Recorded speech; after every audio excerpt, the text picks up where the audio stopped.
Hello. I'm glad there's a good number of people in here. Jason was wondering if we'd lose some people to some of the other talks, but great to see this amount of people in here. I wanted to introduce Jason Rubin. Jason is a friend of mine, actually. We write music together, we play in a band together, we do a number of things, and I've been talking to him for a number of years about coming to the Northeast PHP and doing a talk on something. And he's always asking me, well, what am I going to talk about? I don't know anything about PHP and all this stuff, but he's a really good writer, and he really cares about web copy. So he works at Libretto, which is a company who does web copy, amongst a number of other things. And so I'm going to let him talk about what he does best, but he's really good at what he does, and he's going to tell you all about writing on the web. So here's Jason Rubin. Thank you. Thank you. Yes, I am Jason Rubin. I'm the senior writer at Libretto, which is based in the South End, and we are a strategic messaging and editorial services company, which is basically copywriters for the new age. That's kind of what we call ourselves now, and we do lots of different things, from development projects, case statements, institutional messaging for companies, hospitals, schools.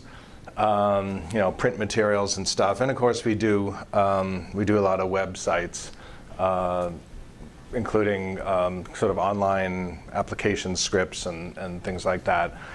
And I've been at Libretto for 13 years. I've been a professional writer since 1985.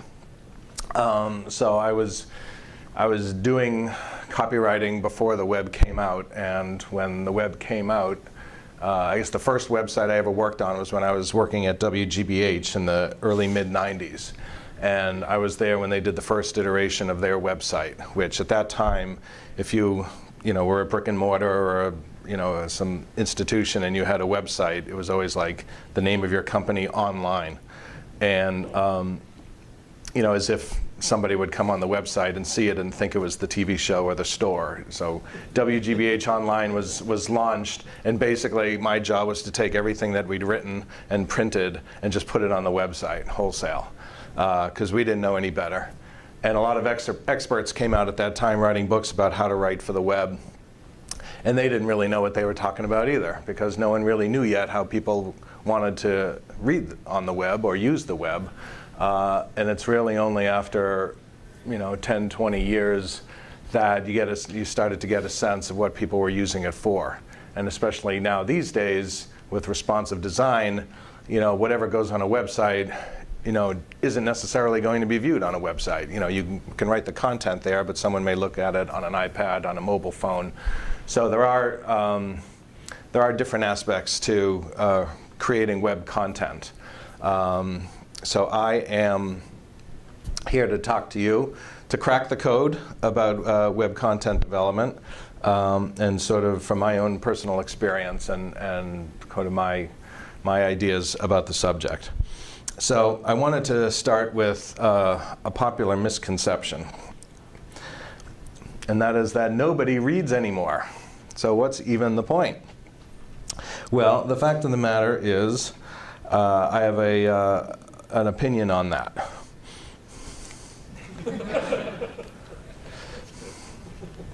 Of course you read that. People do read, but they read selectively and they read selfishly. Why? Well, for one thing, they're impatient. People are very busy. People are using the web functionally as opposed to recreationally. When it came out, who knew what you could do? Everybody was playing solitaire, and then suddenly there's all these important things where companies realized that, I think, was it a GBH or in one of my early companies, you were not allowed to browse the web when you were at work, until people realized that, there's actually a lot of information out there that can really help us. So now everybody is even when they don't look like they're working, they're working. There's something that they want to accomplish, something they want to achieve, whether it's getting information, making a transaction. They want to do it, and they want to do it quickly. They're task-oriented, as I said. They have a specific goal in mind, and they're going to the web to achieve that goal. Now, they don't want to read online. It actually hurts the eyes to read online. No matter how big your screen is, it's just not a comfortable situation. It's not a great, and even with the Nooks and the Kindles and stuff, A website, and especially if you're reading it on a phone, is a very different situation. And they want to be spoon-fed. You know, they don't have time, they don't want to look. It's not that they don't want to read, but they want to read what they're looking for. So they want to make it easy to see. And so the implications of that is that, yes, they will read what they're looking for, but they're going to browse first to find it. And so you need to help them browse the content to find the nuggets that they're looking for. And to do that, the content has to be crisp and clear and to the point. This is not a place for anecdotes or backstories or you know, just information that's, you know, just not critical. It's like, well, you know, we started this company and blah, blah, blah. That's there if somebody wants it. But if someone's looking for specific information, you want to give it to them right to the point. Subheads and bullets. They're beacons, they guide people. If you see a page of content, you will be drawn to a subhead, and hopefully that subhead will be descriptive enough to let you know what the content underneath it is about. So you know, well, I don't need to read that section down here, that's a section that I'm looking for. Bullets, people are drawn to that. They assume that if it's in bulleted form that those are the key points, and so they should be. But sometimes as a cue, if I've got, you know, a large paragraph and I just want to make it friendlier, and there might be a list of like, you know, 3 items. Instead of just doing serial commas, I'll make it bullets, and people will be drawn to it. Copy should be chunked. What do I mean by that? I mean, if a page is subhead, paragraph, subhead, paragraph, subhead, paragraph, that's better than one headline and 4 or 5 paragraphs of copy. You know, if you give them a page that looks overwhelming, they will become overwhelmed, and they simply will not read it. So chunking up that information really makes it easier to digest. Now, when many years ago was in college, I was a journalism major, and we learned about the inverted pyramid in terms of how to create a news story. And what that meant was, if you imagine a pyramid there, the top part, the broadest part, is where the most important information should go. The who, what, when, where, why, and sometimes how. Should all be in the lead, a single sentence in a news story. If you ever just, you know, read a news story today, read that first sentence, that's probably everything you really need to know about it. The other in details that give context, supply extra information, that comes next.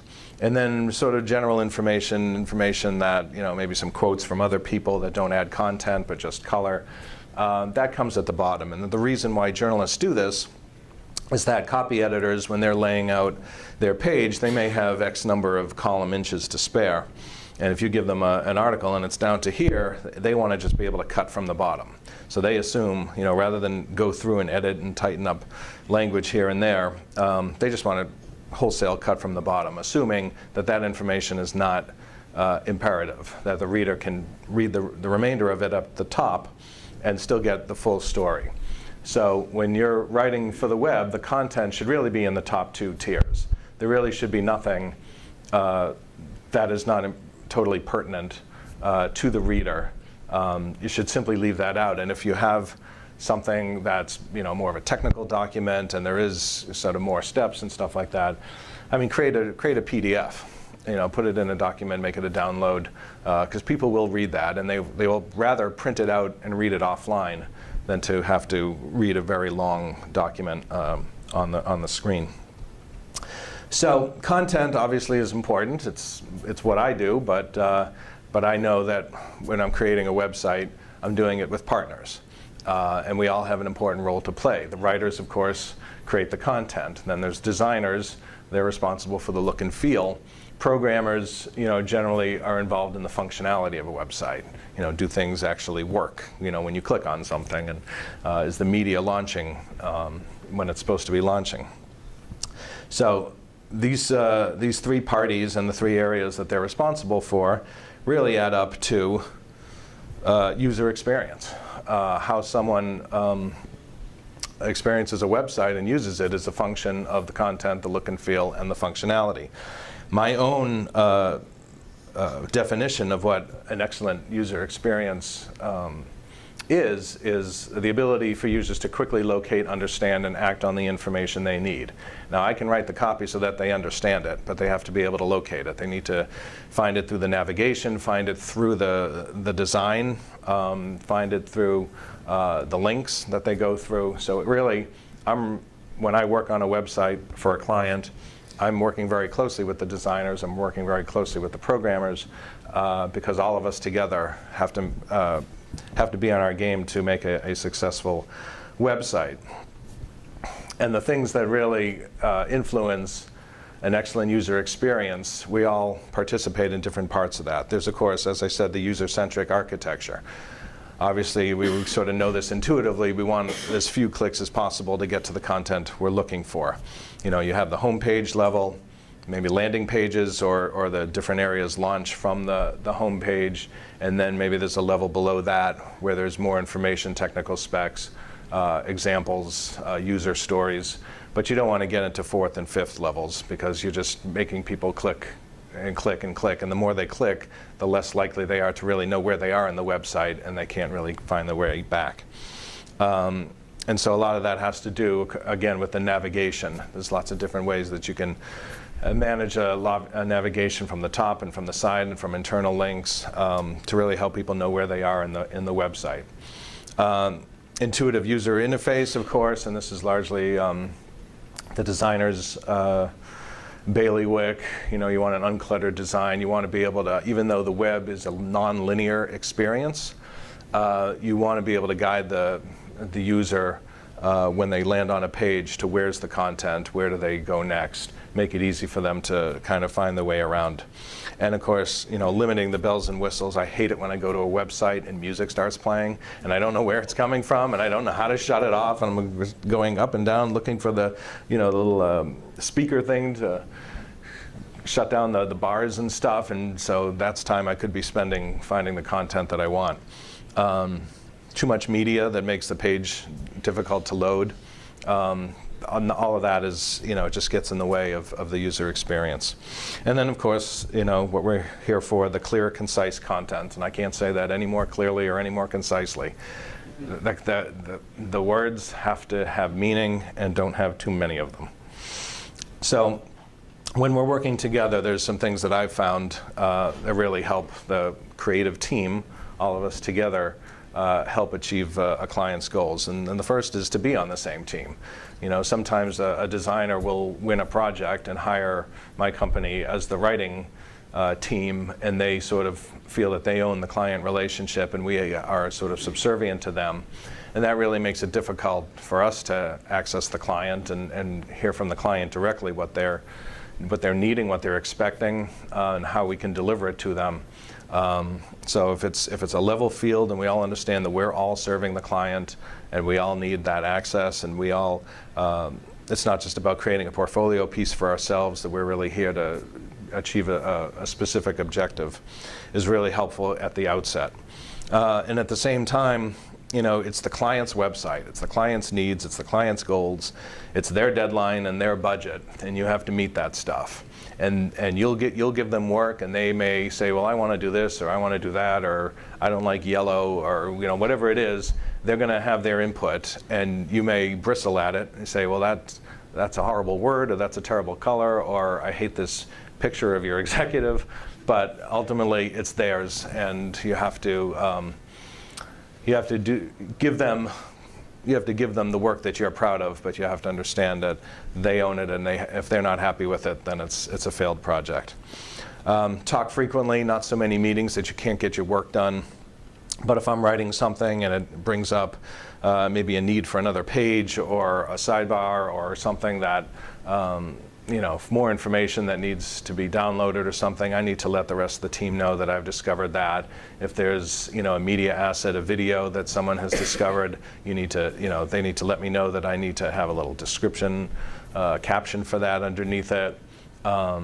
If any of the technical specifications change, I was doing a website for an office at MIT, and literally in the middle of the project, was when MIT went completely Drupal, and we had to. And our programmer hadn't done anything in Drupal yet. We actually had to change the program in the middle of the project because the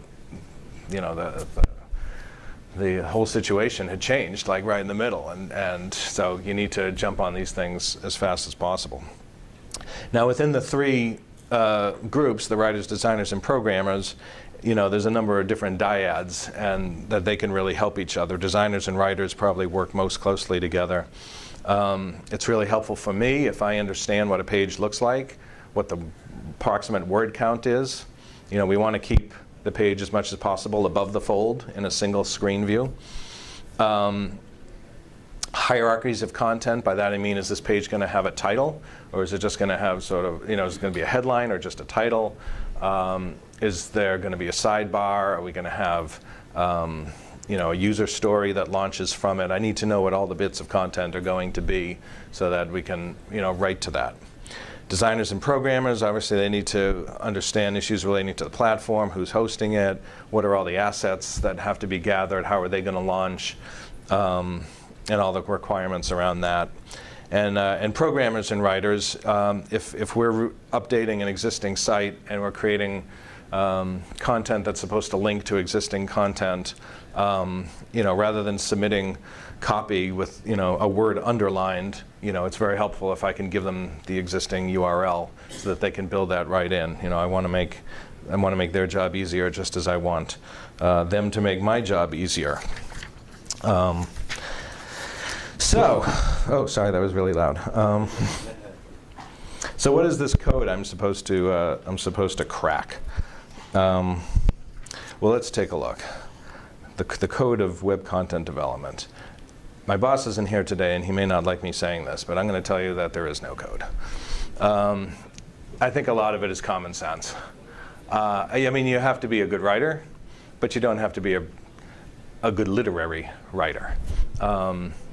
Now, in my copious spare time, I wrote a novel that got published last fall. It doesn't read like a website. And my websites do not read like a novel. It's really important that you put yourself in the reader's shoes. We all know websites that we like. We know websites that we don't like, and we know the reason why we like or don't like them. We're busy people ourselves. We're looking for information. You need to really again, it's not about creating a portfolio piece for yourself. It's about serving your clients' needs, which is really to satisfy their customers' needs. Whoever's going to be visiting the website, they're the ones, success equals their positive experience. A website is not the place for literary excellence. However, it's not easy to write clearly and concisely. And you probably all sort of know that because you've read stuff from people that just said, what's the point? What's the point? It's not that anybody can write, because I don't believe that. I've been writing for, all my life, but professionally since 1985. And I often hear from clients, I always thought I could be a writer myself. And then, they say, well, here's what I did. What do you think? We can base it on this. And you've got all the information, the insights, you have, your product inside and out, but you're, boring people to death. You're not getting to the point. You're not really putting what my teacher used to say, put the meat in the window. It's like, don't hide the really important information. What's the benefit? When I write anything, whether it's print or for the web, it's always about the customer, the reader. What do they need, and what are they looking for? You have to give it to them, and it doesn't take a lot of words to do that. We always say it doesn't take a lot of time, but it doesn't take no time, and it doesn't take a lot of words, but it doesn't take no words. It's really a discipline to cut down your copy and make it clear. As Bill Belichick says, do your job. That seems obvious, but it's really about just. For me, it's coming in the morning saying, people are relying on this. What do I need to do to make this original, make this useful, not clever, not unique? I'm not looking for those kind of things. I'm looking for practical, usable, appropriate, and ultimately pleasing. Things that make it easier. If I can make the programmer's life easier, if I can make the designer's life easier, if I make the client happy, and if their customer is happy, then that's a win. It doesn't have to be something that I'm going to frame and put on my wall. I have some examples that I want to show you, but before I do that, I wanted to address one more misconception as it relates to content, and that is that SEO is essential. To be honest, it's probably been at least a year or two since a client has given me a list of keywords that they paid untold thousands of dollars for some SEO expert to give them. But that has happened in the past. And I am not an SEO expert, but I do know that when you write to keywords, you come up with really terrible copy, such as this. You can tell SEO-infused copy by the number of times a particular phrase, such as SEO-infused copy, appears in a web page. Any phrase that is repeated intact multiple times is likely to be an example of SEO-infused copy. Such phrases are there not to deliver information, but because someone paid a lot of money to an SEO expert who told them to infuse their copy with SEO-infused copy. Like, the search engines are constantly changing their algorithms. You can pay for it, but it's probably not going to work. Or if it works short term, it's not going to work long term. Don't mess with the copy just to put your little keywords in there. People will find you if you have a website that is full of good information, full of assets. Because basically, people find out about it from their own contacts anyway. You'll create buzz in different ways through social media. If you have something that's useful to people, people will find it. Don't make the copy suffer because you want to be first on a Google search list. So the examples that I have now, let's see if I can bust out of this and get to where I want to go with the web. Okay, that's not at all what I was looking for. Here we go. There's that, and of course I lost my my thing. Okay, I'll try to make this work. So these are actual websites that I have worked on. The first that I want to show you is Monotype, which is a global type company. Now here, this is a homepage that is completely visual, no copy, but actually copy pops up when you need it. The top navigation, the libraries, they've purchased a lot of libraries of type, and so they have all these different things there. The studio is their type designers, solutions for different markets, products, and about us. And so the S is for studio here, come inside the mind of award-winning type designer Akira Kobayashi. So if you want to learn more of that, you go there. So it's like instant navigation into the website. So here, like solutions, these are the different markets that, and of course, remember, I'm not working on the design or the programming, I'm just doing the content. But, you'll see here that we've got, a large headline that really sets the stage, of what Monotype does for different markets, a couple of chunks of copy, like most important information up front, and then, so automotive, document workflow, tablet and e-readers, just a paragraph, just a chunk. And if you want more, you find out a little more. And if you want still more, now this one links to an older version of the site because they haven't finished it yet, so that's kind of ugly. But the idea is that people who want more will find more, but you don't want to get in the way of anybody who is browsing to find exactly what they're looking for. And if it's easier to just put it in a brochure, put it in a brochure. So the libraries, again, the same thing. It's the core of their business, one of the largest, most trusted inventories of type in the world. And a little paragraph that supports that, 16,000 type designs. There's the Monotype library, the Linotype library. I used to work at Bitstream, so let's say I want the Bitstream library. Again, just, whoops, where'd I go? Try that again. Again, just quick description. Nobody needs to know the whole history of the company. You just need to know that they were an innovative company.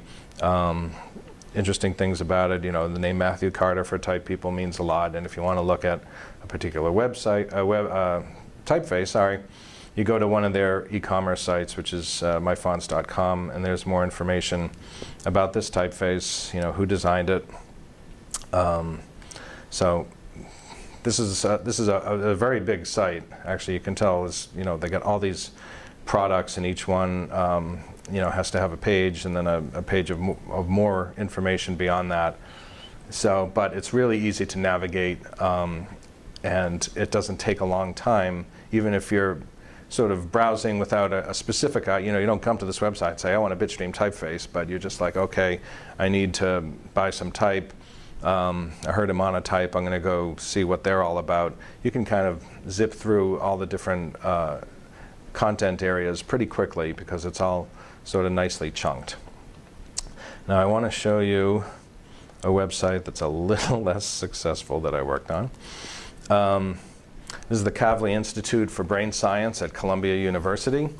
So this is they've got this, most of the page is this carousel of research profiles, which I wrote. But anyone coming to this site, anyone who is interested in Kavli or brain science or something may come on this. They don't really know what the Kavli Institute at Columbia really is all about, because you have to scroll all the way down to the bottom, and here's that one little paragraph that's supposed to like set. When I submitted my Word file of copy, this was at the top. Here it is now at the bottom, and it's funded by the Kavli Foundation, and you're likely to come right down there and think that what you're really looking at is the Kavli Foundation instead of an institute that they funded. So again, there's not a whole lot I can do about that, but this was, having these research profiles was deemed to be extremely important, and so that made the sort of the decision about how much real estate to give that, and as a result, sort of the rest of my copy went by the wayside. I want to show you the MIT Department of Mechanical Engineering. And I want to show you this because you need to know your audience. I mean, I'm talking about chunked copy. I'm talking about making it easier to browse. But depending on who your site is for and what it's all about, you can take some liberties with that. Now, anyone who's interested in mechanical engineering probably isn't afraid of reading. And so one of the things we had to do with this website is to do, as we did with the Kavli site, do some features of some of the researchers there and what they work on. And this is loading particularly slowly. And if it ever does load, I'll show you that it's a fairly, I think they were maybe like 1,500 words. Fairly, let's try reloading this. Fairly meaty, because there's a lot to talk about, and the audience is willing to invest that time into reading it. It's not so, it's not so overwhelming that they'll get lost in it, and if this page loaded, thank you MIT, you would see that that there's actually a lot of photographs in there, there's a lot of subheads. It's not that hard to negotiate. Well, that's not seeming to work. So let's just move on from there. The last example I wanted to show you, let's see, it's another MIT site, so maybe they're hacking me. This is for CSAIL, the Computer Science and Artificial Intelligence Laboratory. I'm hoping this loads. Because I had, one of the great things about my job is that you get to meet some pretty smart people, especially if you're working at MIT. And bingo. So this was the first of 2 times in my life that I've had the opportunity to sit face-to-face and interview and write an article about Sir Tim Berners-Lee, who invented this whole web thing to begin with. And I wanted to show this just because this really is sort of what it's all about and why we do this and why it's important to when you're doing anything on the web to make it user-friendly and successful. Here's what he told me, and I quoted in this profile. When you're on the web, you're not connecting to a computer, you're connecting to humanity. Every link on any website was placed by a person and is followed by a person so that the 2 parties can connect to each other. The most interesting thing about the wiki system and the blogosphere isn't necessarily that there are technologies and protocols that make these capabilities possible, but that people are meeting each other, learning from each other, and making connections that have the potential to improve our world. Now, I asked him, what he thought about all the pornography on this thing that he created, all the ways that people use the web for ridiculous things. And he didn't care about that at all. He said there's a reason why he didn't trademark it, copyright it. He invented this thing and he collects no royalties on it whatsoever. Because it belongs to the people. And as long as people are connecting to each other, whether it's transactional, whether it's relational, whether it's sharing information, sharing discoveries, learning, knowledge, to him it's a tool for bringing people together, and that's really what he envisioned for it. Bingo, I'm back here. So anyway, this again, Amy Smith, she runs a thing called D-Lab, and basically it's the students pick a poor country somewhere in the world where there's a great deal of need. They go there, they research what kind of technologies would really help them, whether it's a farming thing or whatever they need. They examine the limitations. Is there electricity there? Are there paved roads? What's the infrastructure like there? And they come back to Cambridge and they create a solution, and then they go back to the country and they launch it. So that's a fairly meaty story, and you see it's not exceptionally long, but with sort of an intro paragraph. So if this is all they want to read, that's you can learn a lot from that. And then every couple of paragraphs or one paragraph, there's a subhead, leads them along, and you can just explore the different things. And again, for this audience, they will read that. I will show you one thing here also in terms of the academic programs. So this is another example. This is where people are going to know what they're looking for, and you want to help them get to that as soon as possible. One general introductory paragraph about the academic offerings in the Department of Mechanical Engineering. One paragraph about undergraduate, one about graduate, with a link there that's very clear. It's always better to have a link that says something as opposed to just click here. So something about the undergraduate programs, and then you pick one, and there's the heavy thing. Once you've sort of self-selected, then you can give them the information, because now you've keyed in, and this is the material that they will read, that they want to read.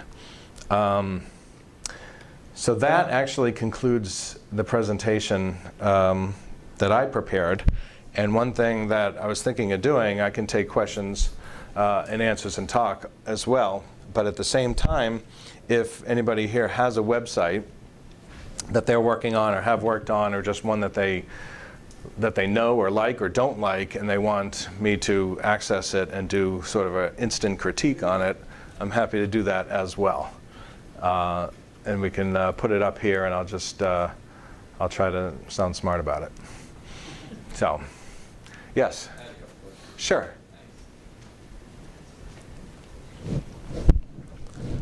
My first question is, when you were talking about the Copley Brain Center website, I think it was, you said that you gave them a Word file and they changed the order of everything. After you realized they had done that, did that make you want to go back, or did you go back and maybe change the wording of stuff in order to better accommodate the order that they ended up using? This sort of gets back to being on the same team. And I don't want, I'm not going to say who the designer of this was, because he's a very good designer, and I work with him a lot. And I think this might be an example where all of us on the team were a little bit hamstrung by the client's requirements. But typically working on deadlines, and the copy is sort of the first thing that's going to be done and finalized, hopefully closely behind the design. But then putting it all together and then testing everything, usability testing if there is that, and so the other stuff, you really find yourself really up against a wall. And I don't think that I had actually had an opportunity to see this before it launched, to see exactly how it was going to be done.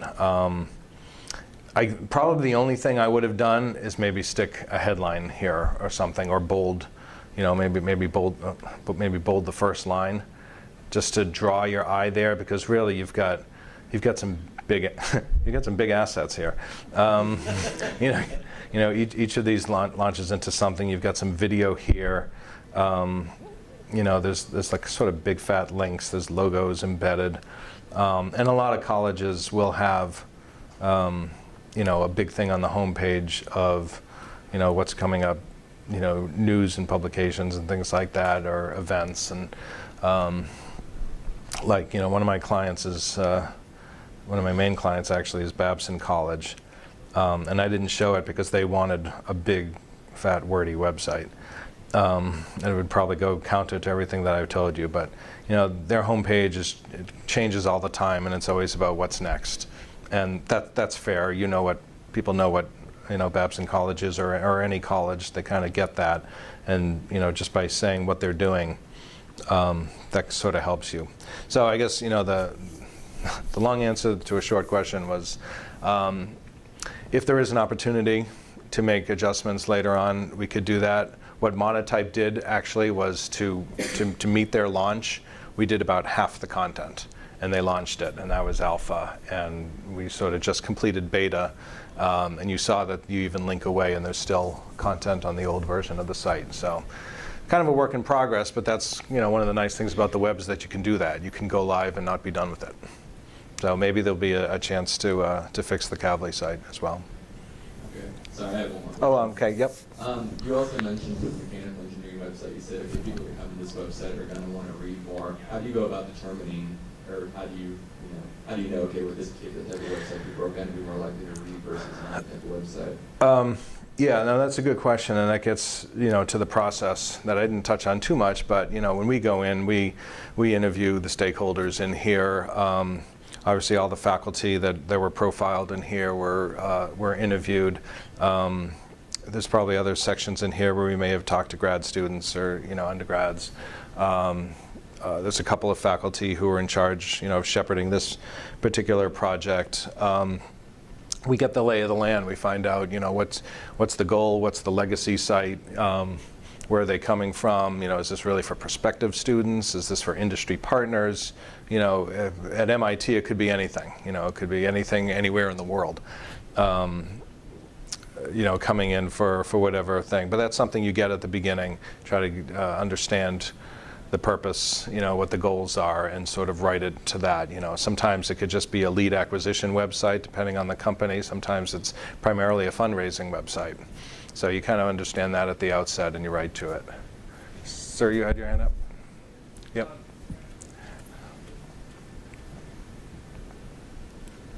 Sort of a similar question. What we've seen here is more journalistic, and even a website that's not selling anything may have a workflow that leads to conversions, leads to a specific objective, getting people to sign up. Right.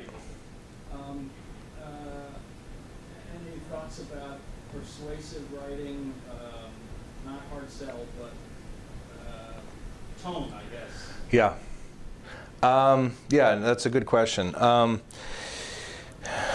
Users, and there's so much research on this, users are really in control here, and they want to feel like they're controlling the process, and they don't want to feel like they're being led somewhere or sold somewhere or pushed somewhere.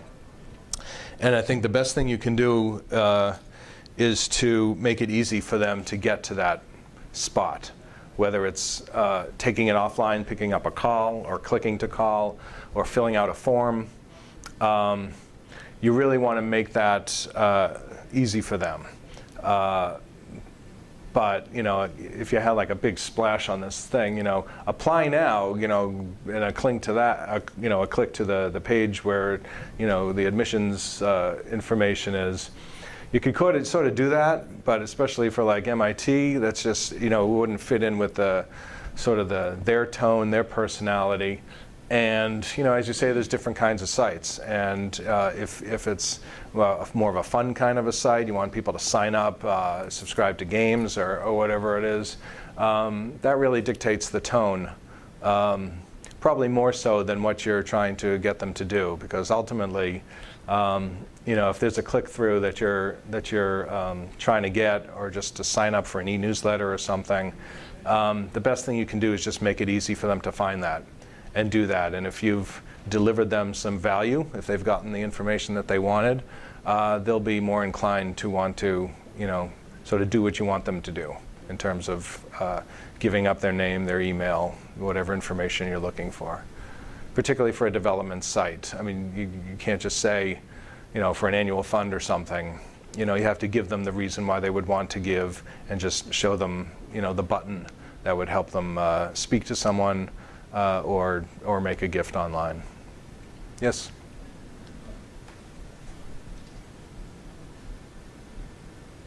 It's 2 questions.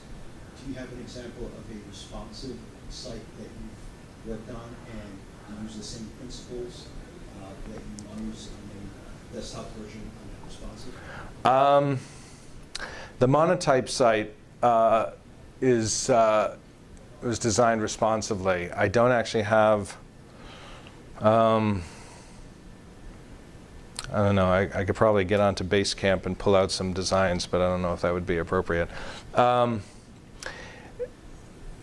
Short answer, no. I can't show you something, but I will tell you that that's something that you learn again. And what are the parameters of this website? You learn that up at the very beginning, and so you're right to that. In fact, what we're doing now for Marlborough College in Vermont, that's going to have responsive design, and it's a renovation of an existing website, and they have their academic programs. Let's see if I can find this. Graduate school. Their programs currently. This is the person this isn't even that bad an example, but. This is actually still in process. This is the legacy site. So this is about Master of Arts in Teaching English to Speakers of Other Languages. So and this is pretty generous sized type and big blocks. A really bad photograph. You got key features. You got this thing on portfolio. You've got this the program highlights, sort of the calendar of it, and then information about Brattleboro, Vermont. Well, what we're telling our clients, or what, so I'm dealing with the person who's in charge of this program, is saying for the new website, we can't have all this because it's being designed responsively. So we're going to cut this way down and provide links to more material. Because in a lot of cases, the program directors wrote this to begin with. So we're dealing with their copy, and you have to be sort of sensitive to that. But just to let them know that this, was all right or not, or even not all right for now, but because of where we're going, where people are going to be looking at this on smaller devices, we really have to trim this down a lot and just focus on the key things. So this is going to be a whole section on Vermont, so we don't have to do with this. And I'm working this as bullets into the copy. So, did you have another question as well? Yeah. Oh, that was it. Okay. Yes, and then. Okay, I've, in the last 5 years or so, I found myself in a position where I'm writing copy for an organization that's taking a stand that, in fact, heavily documented as accurate by research, is not generally accepted or believed to be fact, and we have a lot of detractors. As a result, whenever I write things where I know somebody's going to question it, it's very important to me that I have a link to the research paper or article where that supports this. Yep. Now, my background is in programming, so the first thing I thought of when I started doing this is, I know about email programs, I know about copy and paste, and I know this is going to be copied from the web page by somebody who's non-technical, pasted into some mailer that doesn't, doesn't preserve the links or printed in hard copy, as a result of which the critical links that make the difference between us looking like lunatics versus looking like people who research what we've done can support ourselves. Gets completely lost, and this would be spread around in hard copy, and other people will use it as an example of how we're nuts. So therefore, the best solution I could come up with initially, I was taking these links and just putting them in line in the text, which is ugly and breaks the flow, but at least guarantees that when it gets copied a bunch of times and ends up in hard copy, the best I've been able to come up with is to instead put a footnote and put all the ugly, really long links at the bottom. Uh-huh.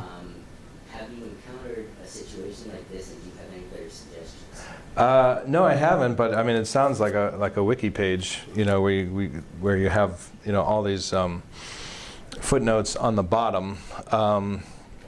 I think probably one thing I would suggest for something like that is put a lot of social media links there, and rather than having people take your content and send it out on their own, is to have people link to it, or have people find it and come to it and let it live where it's best displayed. And another thing to keep in mind is if you're linking to research, specifically papers that have been published, a lot of times, you may have a subscription to a site where you can access papers, but someone from the outside may not. So you have to be careful to send someone, if you're sending someone to a site where there's stuff that they can't access because they don't have the permissions there. That could get dicey as well.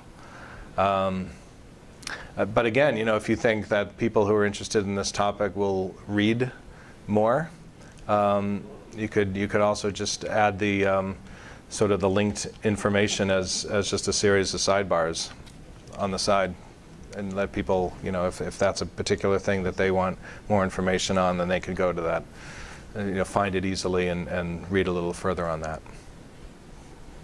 Yes. Advice on conducting interviews. That is the hardest thing. I said I have a degree in journalism, and I've never really worked as a journalist. I say that, but then I realize that I use the skills of journalism all the time, because I'm always interviewing, I'm always taking notes, I'm always working from notes, I'm assembling information into a cogent, cohesive article following the inverted pyramid. Be prepared, but don't make it, a strict Q&A. I prefer to have a conversation. I like to come up with a few questions, maybe share it with the person in advance so they have a sense of the scope of questioning that you're going to do. But just let it flow. Let it become more of a conversation than an interview, a strict interview. Because, if you ask, well, first of all, never ask like a yes or no question. But if your question is very specific and you get a very specific answer, that's all well and good. But if it's more of a conversation, there may be more information that they will offer up that they might not otherwise have thought if it was just going to be a strict back and forth. And in that, sort of in that realm and in that sort of stream of consciousness, typically is where the best quotes are going to come from if you're going to be quoting someone. When I interviewed Tim Berners-Lee, he has the capacity to talk about two different things at the same time really, really fast. And it was hard to keep up with that. So I would generally just try to follow one of his threads and try to keep it there. But recording and transcribing is also very helpful if you want to make sure that you don't kind of miss anything. And always, this isn't the Washington Post, always give the person you're interviewing a chance to review what you've done to make sure that it's accurate. Yes? Are we doing okay for time? Last question, okay.